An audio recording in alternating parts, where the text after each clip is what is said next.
بسم الله الرحمن الرحيم. السلام عليكم ورحمة الله وبركاته. معكم مستر أسامة على برنامج ستيب باي ستيب لاستكمال حلقاتنا في اللغة الإنجليزية، تعليم القواعد الأساسية في اللغة.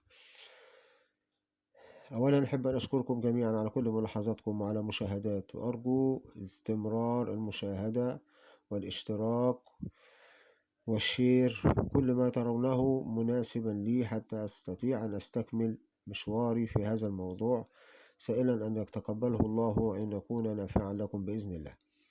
هنتكلم النهاردة عن جمع الأسماء في اللغة الإنجليزية. احنا كنا اتكلمنا قبل كده عن المفرد في اللغة الإنجليزية اللي هو الاسم المفرد بنضع له إذا كان لا يسبقه حرف متحرك، ونضع له إذا كان يسبقه حرف من الحروف المتحركة اللي هي A E I O U. وبالتالي لما نتكلم عن المفرد لازم نتكلم عن الجمع. جمع الاسم في اللغة الإنجليزية كما ترون بإذن الله إن الأسماء في اللغة الإنجليزية مفرد أو جمع. إحنا ما عندناش في اللغة الإنجليزية مثنى واحد مفرد، 2 يبقى جمع في اللغة الإنجليزية، مش زي العربي. العربي فيه مفرد ومثنى وجمع، في الإنجليزي فيه مفرد وجمع. الاتنين عدد 2 يبقى جمع في اللغة الإنجليزية. بنجمع الاسم في اللغة الإنجليزية، وبركز على كلمة الاسم، احنا هنا في الأسماء وليست الأفعال. بنجمع الاسم في اللغة الإنجليزية بأربع حالات. في 4 حالات عندي بستعملها لجمع الاسم في اللغة الإنجليزية. ولطول هذا الدرس وتخفيفا عليكم هنقسمه إلى جزئين، في كل مرة هنقول جزء عشان يبقى بسيط عليكم في الفهم في الاستيعاب، وما يبقاش موضوع كبير مطول يبقى فيه إرهاق عليكم. بسم الله الرحمن الرحيم. نبدأ إن الاسم في اللغة الإنجليزية يجمع في الحالات الأربعة الآتية. أول حاجة إن الاسم يتم جمعه في الحالات العادية. الحالة العادية يعني كلمة عادية خالص، طبعا هنفرق بينها وبين الكلمات اللي ليها وضع خاص، بإضافة للاسم في آخره ليتحول إلى جمع. أمثلة: بقول بوك، عايز أقول كتب، ضفنا له بقى بوكس. بوك هنا بقت بوكس. وزي ما قلنا إن وآن بتيجي للمفرد، ولما حولنا الاسم إلى مفرد حذفت وما نزلتش مع الجمع.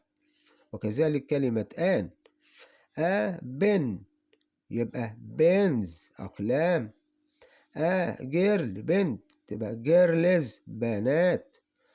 كات قطة تبقى كاتس قطط. نلاحظ ان الاس جت في اخر الكلمة بس. مسألة بسيطة بتيجي خلف الكلمة تحولها من مفرد الى جمع. ونلاحظ ان الكلمات دي هي كلمات اسماء وليست افعال، لان الافعال هنتكلم ان شاء الله عليها في مرات اخرى. الحالة الثانية نضيف للاسم هنضيف له امتى؟ اذا انتهى الاسم بالحروف الاتية. الاسم لو جه عندي منتهي باس او اس او ch او sh او o او x او z، هنضيف له عشان نحوله الى جمع اس. مش اس بقى في الكلمات السابقة، لأن الكلمات السابقة تلاحظوا إنها لم تنتهي بهذه الحروف.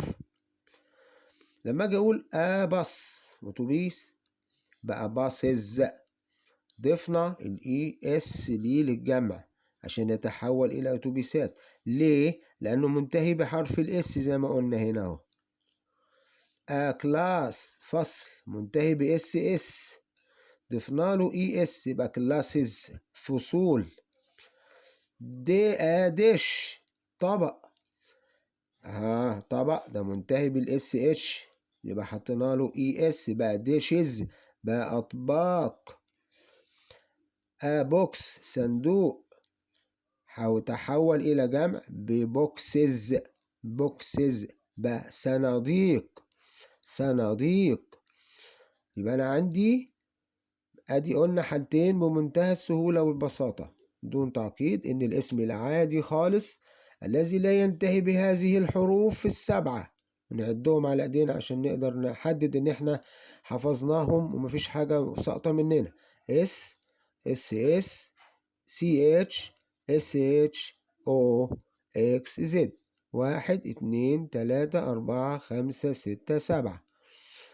وبالتالي اي اسم ينتهي بهذه الحروف ما نضيفلوش اس بقى زي الحالة السابقة، بنضيف له اي اس. بنضيف له اي اس زي ما احنا شفنا. الحالة الأولى اس لأنها لم تنتهي بحرف من الحروف السبعة ديت زي ما قلنا، وبنرجع لها تاني اهي. لم تنتهي باس ولا اس اس ولا سي اتش ولا اس اتش ولا او ولا اكس ولا زد. حطينا لها اس، يضاف اس لاخر الكلمة لتتحول الى جمع. نبص بقى هنا كمان كده نظرة بسيطة سريعة.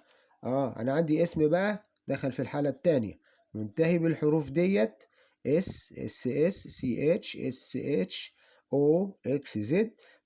عشان نحوله الى جمع لازم نضيف له اي اس مش اس بقى، وبالتالي تحول الاسم هنا المفرد الى جمع. وشلنا طبعا واذا كان عندي ان برضو بتتشال لان وان زي ما قلنا قبل كده بتيجي للمفرد وليس للجمع. هيبقى عندي حالتين لجمع الاسم. هنتوقف عند الجزئين دول، ويبقى في مرة تانية بإذن الله نقول الحالتين التانيين اللي هي بتتولى جمع الاسم في اللغة الإنجليزية على جميع مستويات اللغة. وشكرا لكم لحسن الاستماع، والسلام عليكم ورحمة الله وبركاته. إلى حلقات أخرى أرجو من الله أن تكون فيها استفادة ليكم ومقبولة عند الله بإذن الله. والسلام عليكم ورحمة الله وبركاته.